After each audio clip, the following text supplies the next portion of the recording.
বিষ্ণু গ্যাংয়ের হুমকি বেড়েই চলেছে। নিরাপত্তায় ৩.৫ কোটি রুপির বুলেট প্রুফ গাড়ি কিনলেন সালমান খান। বলিউড সুপারস্টার সালমান খান আবারও প্রাণনাশের মুখে। বিষ্ণু গ্যাংয়ের একের পর এক হুমকি এবং বান্দ্রার বাড়ির সামনে গুলি চালানোর ঘটনার ভয়ানক প্রেক্ষাপটে নিজের নিরাপত্তা আরও জোরদার করেছেন ভাইজান। সর্বশেষ তিনি কিনেছেন একটি বিলাসবহুল বুলেট প্রুফ গাড়ি, যার দাম প্রায় ৩.৫ কোটি রুপি। এর আগেও সালমানের কাছে বুলেট প্রুফ গাড়ি ছিল, তবে এবার নতুন করে আরও উন্নত প্রযুক্তির গাড়ি কেনার কারণ শুধুই নিরাপত্তা। ১৯৯৮ সালে রাজস্থানে কৃষ্ণসার হরিণ শিকারের অভিযোগে জড়িয়ে পড়েন সালমান খান। সেই মামলার পর থেকেই বিষ্ণুই সম্প্রদায়ের ক্ষোভের কেন্দ্রবিন্দুতে চলে আসেন তিনি। এই ঘটনাকে কেন্দ্র করে সালমানকে টার্গেট করে বিষ্ণুই গ্যাং।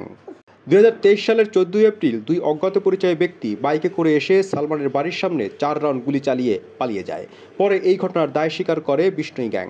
শুধু তাই নয়, ওই বছরের নভেম্বরে মুম্বাই ট্রাফিক কন্ট্রোল রুমে সরাসরি প্রাণনাশের হুমকি আসে সালমানের বিরুদ্ধে। এই ঘটনার পর থেকেই মুম্বাই পুলিশ ব্যাপক তৎপরতা শুরু করে। লরেন্স বিষ্ণুই গ্যাংয়ের ১৮ জন সদস্যের বিরুদ্ধে মামলা দায়ের করা হয়। পাশাপাশি সালমানের নিরাপত্তা বাড়িয়ে তাকে দেওয়া হয় ওয়াই+ ক্যাটাগরির নিরাপত্তা। এছাড়া তার বান্দ্রার বিলাসবহুল বাড়িতেও নেওয়া হয়েছে বাড়তি ব্যবস্থা। প্রতিটি জানালাই বুলেট প্রুফ, উচ্চ প্রযুক্তির সিসিটিভি ক্যামেরা, ২৪ ঘন্টা নজরদারি, বাড়ির পুনর্গঠনও সম্পন্ন করা হয়েছে। তবুও বারবার আসা হুমকিতে মুম্বাই পুলিশ ও সালমানের পরিবার রয়েছে বাড়তি দুশ্চিন্তায়। সালমান খানের নিরাপত্তা শুধু একজন তারকার ব্যক্তিগত বিষয় নয়, এটি এখন বলিউড নিরাপত্তা ব্যবস্থারও বড় চ্যালেঞ্জ।